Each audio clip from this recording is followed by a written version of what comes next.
সালামু আলাইকুম বন্ধুরা, আমি মিঠু ইতালি থেকে। বাংলাদেশের মিডিয়ার অবস্থা একদম বাজে অবস্থা। আপনারা হয়তো দেখেন, ফেসবুক খুললেই মামুন লাইলার কাহিনী, সাংবাদিকরা ওখানে জমা হয়েছে। তারপরে হলো পরিমণি কোথায় কাপড় উঁচা করছে, লুঙ্গি ড্যান্স দিছে, এগুলা।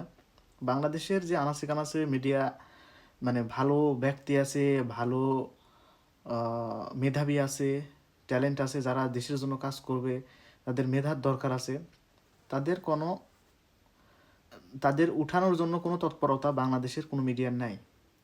তো যেসব হলুদ মিডিয়া আছে যারা, তো ওদেরকে তো আমার ইচ্ছা হয় যে দেশে আমি একসময় যদি যাই তাহলে ওদেরকে আগে কুত্তার মতো পিটাবো।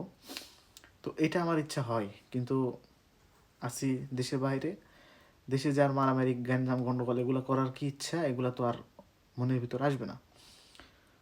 তো দেশের যে প্রেক্ষাপট, যা দেশের যে পরিস্থিতি, আমি আমারও বলতেছি আপনাদের, দেশের অবস্থা এখন যে যাচ্ছে আর 10 বছর পর আরও 100% আরও খারাপ যাবে, মানে এক্স্যাক্টলি একবারে কিন্তু পরিবেশ খারাপ।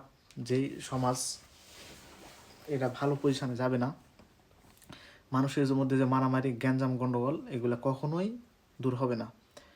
ওই কে কাক গুতা দেয়া চেয়ার থেকে নামাতে পারে, এগুলাই রাজনৈতিক যেগুলো লোক আছে ওদের ছেলেমেয়েরা ভালো হওয়ার কথা, কারণ তাদের জন্মগত থাকে তার বাপ মা সমাজের কাজ করে, সেবা করে মানুষের, এটা তো সত্য।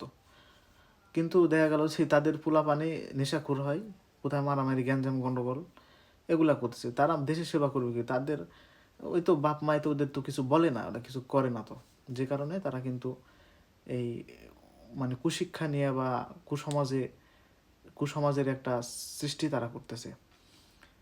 তো সব মানুষকে সচেতন হতে হবে। প্রথম শর্ত হলো তাদেরকে সচেতন হতে হবে, তাদের ছেলে মেয়েকে একটু হলেও ভালো রাখতে হবে, ভালো মানুষ করতে হবে। তাছাড়া কিন্তু এই দেশ, এই সমাজ, আমার জাতি, বাংলার এই জাতি, সেটা কিন্তু থাকবে না, অস্তিত্ব থাকবে না। তারা নিজেরা নিজেদের মধ্যে কন্দল লাগে একবারে দেশটা শেষ করে দেবে, খাইয়ে দেবে, মানে অস্তিত্ব কল্পনাহীন। তো আমার দেশ নিয়ে অনেক কিছু কথা বলার ইচ্ছা হয়, তো সময় পাই না, অনেক সিচুয়েশনের মধ্যে তৈরি করতে পারি না ভিডিও। তো আমি দেখছি যারা হলো আসলে, ও যেমন আমার আমার প্রিয় সাংবাদিক হলো ইলিয়াস ভাই এবং হলো পিনাকি, আমি এদেরকে খুব পছন্দ করি, রেসপেক্ট করি। এরা কিন্তু হাসিনার যদি গোলামি করতো তাহলে কিন্তু তারা কোটি কোটি টাকা ইনকাম করতে পারতো, মিলিয়ন মিলিয়ন টাকা তাদের ব্যাংকে রাখতে পারতো, কিন্তু তারা করেনি। কারণ সবসময় সত্যকেই প্রতিষ্ঠিত করতে হবে, মিথ্যার আশ্রয় নেওয়া যাবে না। এটাই হলো আপনাদের বোঝার একটা বিষয়। আপনারা, আমার প্রশ্ন হলো, আমি আওয়ামী লীগকে ঘৃণা করি, ঠিক আছে, আমি আওয়ামী লীগকে পছন্দ করবো তো যদি তারা ভালো কাজ করে, সমস্যা নাই। আমি বিএমকে ঘৃণা করবো, কারণ বিএমপি আমার দল, আমি যদি তাদেরকে পছন্দ করে থাকি, দেখেন তারা কিন্তু দেশে অস্থিতিশীল পরিবেশ সৃষ্টি করতেছে, তারাও যে একবারে ভালো সাধু তা কিন্তু না, তারাও খারাপ কিছু করতেছে। তো আমি তাদেরকে পছন্দ করবো না, তো সে বিএনপির যেই হোক তাকে পিটিয়ে একবারে দেশ ছাড়া করুক, তাও সমস্যা নেই আমার। তো আমি তাদেরকে, আমার দরকার হলো যারা হলো সৎ কাজ করবে, সলিড কাজ করবে, তাদেরকে আমি রেসপেক্ট, সম্মান, তাদেরকে আমি দেশের জন্য চাই। তো দেশের জন্য অনেক রেস্ট্রিকশন তৈরি করতে হবে, যারা হলো দেশে থাকবে, দেশে কাজ করবে, দেশে চাকরি করবে, বা দেশের আমলা, তাদের জন্য একটা রেস্ট্রিকশন তৈরি করতে হবে। তাদের ছেলে মেয়ে দেশের বাইরে পড়তে পারবে না, তারা দেশের বাইরে যেতে পারবে না, কোনো মানে সিস্টেম অপশন হিসাবে যেতে পারবে শুধু। এছাড়া তারা দেশের বাইরে চিকিৎসা নিতে পারবে না, বিভিন্ন ধরনের অপশন, এগুলো যাদের তৈরি করলে দেশটা তাও একটু ভালো পরিবেশে যাবে। তাছাড়া আমার দেশটা নষ্ট হয়ে যাবে একবারে, এতে কোনো সন্দেহ নেই। বাংলাদেশের সাথে ভারত অন্যান্য দেশ এত উন্নত হচ্ছে, আর আমার দেশে কেন সমস্যা হচ্ছে? বাংলাদেশে মেধাবী কম নয়, বাংলাদেশে ভালো ভালো মেধাবী আছে, এরা পড়তে পারে, লিখতে পারে, কীভাবে কী করতে হয় এগুলো অনেক ভালো ট্যালেন্ট আছে, কিন্তু বাংলাদেশে পরিবেশ হচ্ছে না। কীভাবে হচ্ছে না? এই যে একটা সমস্যা, দেশের রাজনৈতিক পরিস্থিতি ভালো না, কোথায় কে কোথায় কোন্দল করবে, এই হাসিনা খালেদাকে নামাবে, খালেদা হাসিনাকে নামাবে, ওই আর একজন ইউনুসকে নামাবে, এই ধরনের একটা যে চিন্তা ভাবনা। তো বসে বসে খাওয়ার চিন্তা ভাবনা করার কারণে দেশটা এরকম হয়েছে। পরিশ্রম করে কাজকর্ম করে খাবে, অন্যান্য জায়গায় কোনো কিছু করে, মানে কাজকর্মের মাধ্যমে কিছু করে ইনকাম করে খাবে, সেগুলোর হিসাব নাই।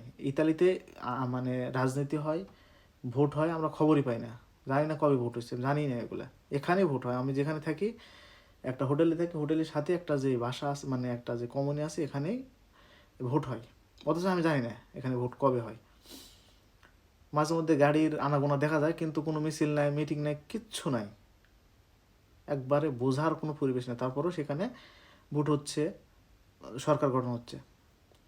এখানকার মেয়র হাঁটা বেড়ায়, ওই যে মানুষের বাড়ি বাড়ি খবর নেই, কত একটা পরিবেশ সুন্দর।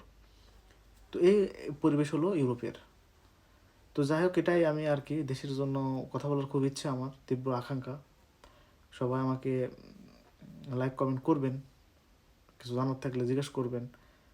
তো সবাই ভালো থাকবেন, আল্লাহ হাফেজ।